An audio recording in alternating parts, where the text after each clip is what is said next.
We're having tea parties in the country now. This past April the 15th, the tax day, there were 700 separate protests across the country. People that were unhappy with the amount of tax they were having to pay and probably fearful of the taxes that they may have to pay in the future, realizing that the country needs revenue, that now we are borrowing money to pay our bills. For every dollar that the federal government spends, 46 cents of that is borrowed. But we've come to realize that whoever's in power and whatever party's in power, expenses will not be cut.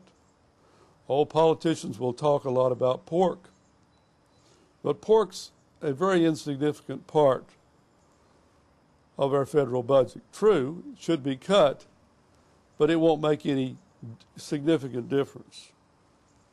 Our budget is weighted down by entitlements, and entitlements reach into every economic class, from the rich to the poor, and everybody in between. So in order to change our government, you would have to go in and break up a welfare state. A welfare state that would produce a real revolution, any serious attempt to change our entitlements.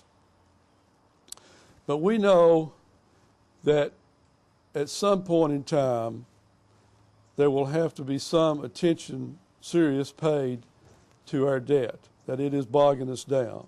There's two possible treatments.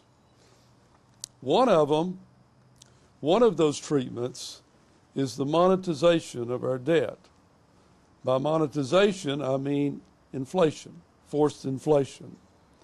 Meaning, as an example, that for every dollar we borrow, we could pay it back with 70 cents. And this would reduce our debt obligation. Of course, inflation itself is a stealth tax.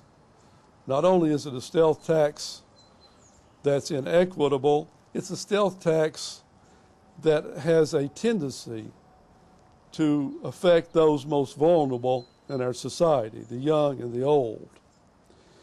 The other option, the one I think we will be hearing a lot about in the months ahead, is a value-added tax. A value-added tax is a national sales tax, which is taxed at each level of production and distribution.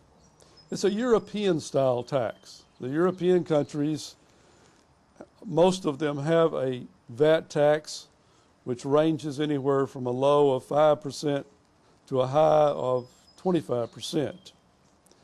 Now, the European experience has been that it's produced stagnation. And also, being a sales tax, the VAT is regressive, meaning that people in the low income brackets will have to pay a higher percentage of their income into a VAT tax than people at the higher income brackets. Another thing about the national sales tax, we heard this in the past presidential campaign. This national sales tax at that time was billed as a replacement tax. Well, we're not talking about a replacement tax. We're talking about an additional tax. I'm not saying that the income tax will not be affected in any way, but we'll have an additional tax. We are on a collision course with our debt and our future obligations. And if we try to tax our way out of this, it's not unreasonable to think that people at some point would rise up, that they would truly rebel against a system that made for oppressive taxes. Jefferson, in a letter to Madison, said this was not a bad idea. He wrote that a little rebellion now and then is a good thing, and as necessary in the political world as storms in the physical. It is a medicine necessary for the sound health of government.